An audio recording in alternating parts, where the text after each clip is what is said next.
ರಾಜ್ಯದ ಶಾಲೆಗಳಲ್ಲಿ ಶಿಕ್ಷಕರ ಕೊರತೆ ಹಿನ್ನೆಲೆಯಲ್ಲಿ 10,000 ಶಿಕ್ಷಕರ ನೇಮಕಾತಿ ಕುರಿತು ಸರ್ಕಾರ ಮಟ್ಟದಲ್ಲಿ ಚಿಂತನೆ ನಡೆಸಲಾಗುತ್ತಿದೆ ಎಂದು ಪ್ರಾಥಮಿಕ ಮತ್ತು ಪ್ರೌಢಶಿಕ್ಷಣ ಸಚಿವ ಮಧು ಬಂಗಾರಪ್ಪ ಹೇಳಿದರು. ಕೊಪ್ಪಳ ಜಿಲ್ಲೆಯ ಯಲಬುರ್ಗಾ ತಾಲೂಕಿನ ದಮ್ಮೂರು ಗ್ರಾಮದ ಪ್ರೌಢಶಾಲೆ ಮತ್ತು ಕರಮುಡಿ ಗ್ರಾಮದಲ್ಲಿ ಜೂನಿಯರ್ ಕಾಲೇಜು ಪ್ರಾರಂಭೋತ್ಸವಕ್ಕೆ ಚಾಲನೆ ನೀಡಿ ಮಾತನಾಡಿದರು.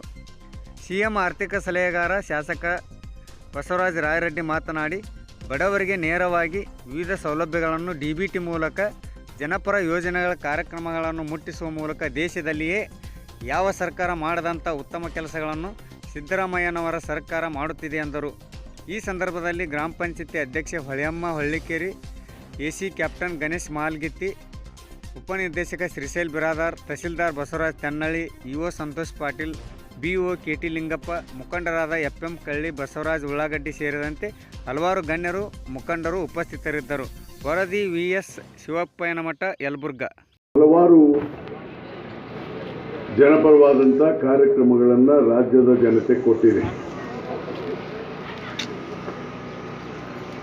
ಅದರಲ್ಲಿ ವಿಶೇಷವಾಗಿ ಬಡವರು ಮತ್ತು ಮಧ್ಯಮ ವರ್ಗ ಜೊತೆಗೆ ಯುವಕರನ್ನು ಗುರುತಿಸೋದು ಮತ್ತು ಅದರ ಜೊತೆಗೆ ಬೇರೆ ಬೇರೆ ವಲಯಕ್ಕೆ, ಬೇರೆ ಬೇರೆ ಭಾಗಕ್ಕೆ ಹೆಚ್ಚು 10 kg ರೈಸ್ ಕೊಡ್ತೇವೆ. 5 kg ರೈಸು 5 kg ಕೊಡಲಿಕ್ಕೆ 170 ರೂಪಾಯಿ ಪ್ರತಿ ತಿಂಗಳ ನೇರವಾಗಿ ನಿಮಗೆ ಬರುತ್ತೆ. ಇದರಲ್ಲಿ ಯಾವುದೇ ದುರುಪಯೋಗ ಆಗಲಿಕ್ಕೆ ಸಾಧ್ಯ ಇಲ್ಲ. ನಿಮ್ಮ ಫಿಂಗರ್ ಪ್ರಿಂಟ್ ಬೇಕು, ನಿಮ್ಮ ಅಕೌಂಟ್ ನಂಬರ್ ಬೇಕು, ನೇರವಾಗಿ ಹೋಗ್ತದೆ. ತೀರ್ಮಾನ ಮಾಡಿದರೆ ನೀವೆಲ್ಲ ಕೆಲಸ ಆಗಿದೆ, ಇದು ನಿಲ್ಲೋದಿಲ್ಲ ಅನ್ನೋದನ್ನು ಮಾತ್ರ ಸ್ಪಷ್ಟಪಡಿಸ್ತೇನೆ. ಅದೇ ಥರ ಇವತ್ತು ವಿದ್ಯುತ್ತು, ಕರೆಂಟು, ನಿಮ್ಮೆಲ್ಲ ಪಂಪ್ ಸೆಟ್ ಫ್ರೀ. ಯಾರು ಮಾಡಿದ್ರು? ಬಂಗಾರಪ್ಪನವ್ರು. ಹಿಂದೆ ಮುಖ್ಯಮಂತ್ರಿ 1997ರಲ್ಲಿ ಮುಖ್ಯಮಂತ್ರಿ ಇದ್ದಾಗ ಅವ್ರ ಕೊಡುಗೆ ಇದು. ಇವತ್ತು ನಮ್ಮ ರಾಜ್ಯದಲ್ಲಿ ಸುಮಾರು 30 ಲಕ್ಷ ಪಂಪ್ ಸೆಟ್ ಇದೆ. ಇದರಿಂದ 18,000 ಕೋಟಿ ಸರ್ಕಾರ ನಿಮ್ಮ ಪರವಾಗಿ ಬಿಲ್ ತುಂಬುತ್ತಲ್ಲಿ. ಶಾಹಿ ಆಡಳಿತಕ್ಕೆ ಒಳಪಟ್ಟಿತ್ತು 1948 ಸೆಪ್ಟೆಂಬರ್ 18ವರೆಗೆ. ನಮಗೆ ಸ್ವಾತಂತ್ರ್ಯ 1 ವರ್ಷ ಲೇಟ್ ಆಗ್ತಿತ್ತು. ಹೀಗಾಗಿ ಇವತ್ತು ಸಾಕಷ್ಟು ಹೈಸ್ಕೂಲ್ಗಳಾದವು. ಈ ಸಾರಿ ಒಂದೇ ವರ್ಷ 2 ತಿಂಗಳಲ್ಲಿ 12 ಹೈಸ್ಕೂಲ್ ಆಗಿದೆ, ಗೌರ್ಮೆಂಟ್ ಹೈಸ್ಕೂಲ್. ಅದಕ್ಕೆ ನಾನು ಸಿದ್ದರಾಮಯ್ಯನವ್ರನ್ನ, ನಮ್ಮ ಕಿರಿಯ ಸಹೋದರ ಮಧು ಅವ್ರನ್ನು ಕೂಡ ಅಭಿನಂದಿಸ್ತೇನೆ.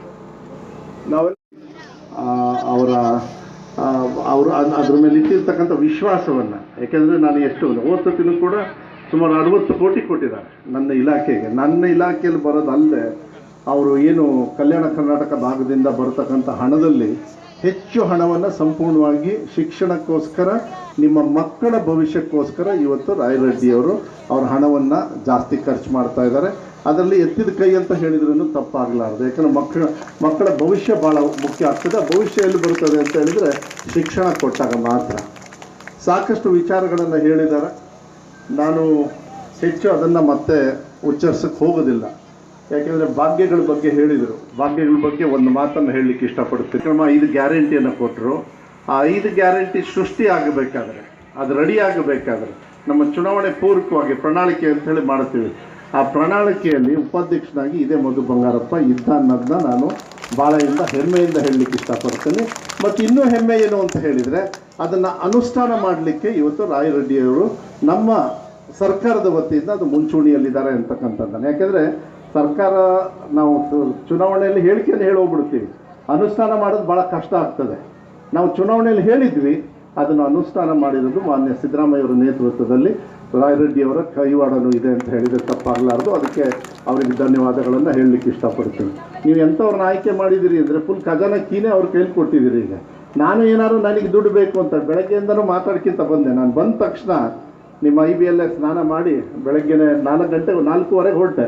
4:45 ಹೊಂಟು 8ವರೆಗೆ ಬಂದು ಅವ್ರ ಮನೆಯಲ್ಲೇ ತಿಂದು ಎಲ್ಲ ಕುತ್ಕೊಂಡು ಮಾತಾಡಬೇಕಾದ್ರೆ ನೋಡಿದ್ರೆ ಅವಾಗ ಗೊತ್ತಾಯಿತು. ನನಗೂ ಅಷ್ಟೊಂದು ಗೊತ್ತಿರಲಿಲ್ಲ. ಇವತ್ತು ಚೆನ್ನಾಗಿ ಗೊತ್ತಾಯಿತು ನೀವು ಎಂಥವ್ರನ್ನ ಗೆಲ್ಲಿಸಿದಿರಿ ಅಂದರೆ ಖಜಾನಕ್ಕಿ ಅವ್ರ ಕೈಯೆಲ್ಲ ಇದೆ, ಅಂಥವ್ರನ್ನ ಗೆಲ್ಲಿಸಿದಿರಿ ಅಂತಕ್ಕಂಥ. ಇಡೀ 2224 ಕ್ಷೇತ್ರಕ್ಕೂ ಕೂಡ ಈಗ ಅಭಿವೃದ್ಧಿ ಆಗಬೇಕು ನಿಮ್ಮನ್ನು ಸೇರಿ ಅಂತ ಹೇಳಿದರೆ ಅದನ್ನು ಅವ್ರ ಸಹಕಾರ ಬೇಕಾಗ್ತದೆ. ಅವರು ಕೂಡ ಹೇಳಿದ್ದಾರೆ, ಬೆಳಗ್ಗೆ ಇಂಜಿನಿಯರಿಂಗ್ ಕಾಲೇಜ್ ಹೋಗಿದ್ದಾರೆ, ಕೈ ಎತ್ತರಿ ಯಾರ್ಯಾರು ಗೃಹಲಕ್ಷ್ಮಿ ಬ್ಯಾಂಕ್ ಅಕೌಂಟಿಗೆ ದುಡ್ಡು ಬರ್ತದೆ, ಸುಳ್ಳು ಹೇಳ್ಬಾರ್ದು. ಇಲ್ಲಿ ಮಕ್ಕಳು ಮುಂದೆ ಇದ್ದಾರೆ ದೇವಸ್ಥಾನದಲ್ಲಿ, ಕೈ ಎತ್ತರಿ ನೋಡೋಣ ಯಾರ್ಯಾರು ಫ್ರೀಯಾಗಿ ಬಸ್ಸಲ್ಲಿ ಓಡಾಡ್ತೀರಿ, ಕೈ ಎತ್ತರಿ ನೋಡೋಣ. ನೋಡ್ರಿ ಎಲ್ಲ ವೆರಿ ಗುಡ್. ನೋಡ್ರಿ ನಿಮ್ಮ ಜೊತೆ ಆ ಹೆಣ್ಣು ಮಕ್ಕಳು ಇಲ್ಲೇ ಇದ್ದಾರೆ, ನೀನೇನು ತಲೆ ಕೆಡ್ಸ್ಕೊಂಡ್ಬಿಟ್ರು. ನಿಮ್ಮ ಮನೆ ಕರೆಂಟ್ ಏನು ಕಟ್ತಾ ಇಲ್ಲ, ಸಿದ್ದರಾಮಯ್ಯ ಸಾಹೇಬರು ಕಟ್ತಾ ಇದ್ದಾರೆ, ಹೌದಾ? ನಿಮ್ಮ ಮನೆ ಕರೆಂಟ್ ಸಿದ್ದರಾಮಯ್ಯ ಸಾಹೇಬರು ಕಟ್ತಾ ಇದ್ದಾರಲ್ಲ ಸರ್ಕಾರ. ಯಾರ್ಯಾರು ಬಿಲ್ ಕಟ್ಟೋರು ಯಾರು ಕೈ ಎತ್ತರಿ ನೋಡೋಣ. ರಾಯರೆಡ್ಡಿ ಅವರು ನಾನು ಕಟ್ಬೋದು, ಇಲ್ಲ ಇನ್ನೊಂದು 4-5 ಜನರು ಕಟ್ಬೋದು. ಆದರೆ ಬಡವ್ರ ಮನೆಯಲ್ಲಿ ಇವತ್ತು ಬೆಳಕಾಗಿದೆ ಅಂದರೆ ಸಿದ್ದರಾಮಯ್ಯ ಅವರು ಕೊಟ್ಟಿರ್ತಕ್ಕಂಥ ಉಚಿತವಾಗಿ ಏನು ಎಂಥ ಭಾಗ್ಯ ಅದು, ಗೃಹಜ್ಯೋತಿ ಅಂತ ಹೇಳಿ ಕಾರ್ಯಕ್ರಮ. ಇಂಥ ಕಾರ್ಯಕ್ರಮವನ್ನು ಕೊಟ್ಟು ಇವತ್ತು